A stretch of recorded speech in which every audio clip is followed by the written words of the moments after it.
ডলি, তোমার ফোন নেই বলে তোমার সাথে আমি কথা বলতে পারি না, তাই আমার ফোনটা বিক্রি করে তোমার জন্য এই ফোনটা কিনে আনলাম। শোন, তুমি নিজের ফোন বিক্রি করে আমার জন্য এত দামি ফোন কিনে আনলে? এই নাও ওই ফোনের নাম্বার, এই নাম্বার তুমি কাউকে দেবে না, এই নাম্বারে শুধু আমিই ফোন করব। ঠিক আছে।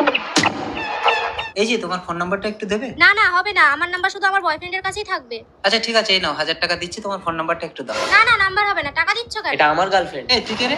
এই নাও 5000 টাকা দিচ্ছি। একে অভদ্রতা, বললাম তো ফোন নাম্বার হবে না, টাকা রাখুন। আচ্ছা ঠিক আছে, পুরো 50,000ই রাখো, ফোন নাম্বারটা দাও। আচ্ছা ঠিক আছে, নাও নাম্বার নাও। আরে কি করছো, নাম্বার দিও না। দাঁড়াও সোম, ফোনটা তো আমাকে দিয়েছো, তুমি চুপ থাকো। এই তুই কে রে? সামান্য একটা ফোন দিয়ে কি মাথা কিনে নিয়েছো? 9830। দেখে তুলে নিয়েছি। হ্যালো।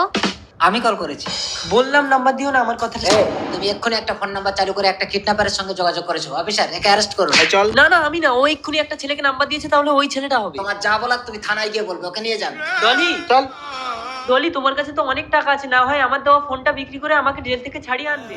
ওকে আমি ছাড়ানোর ব্যবস্থা করে দিচ্ছি, তুমি কোর্টে এসে আমার সাথে দেখা করো।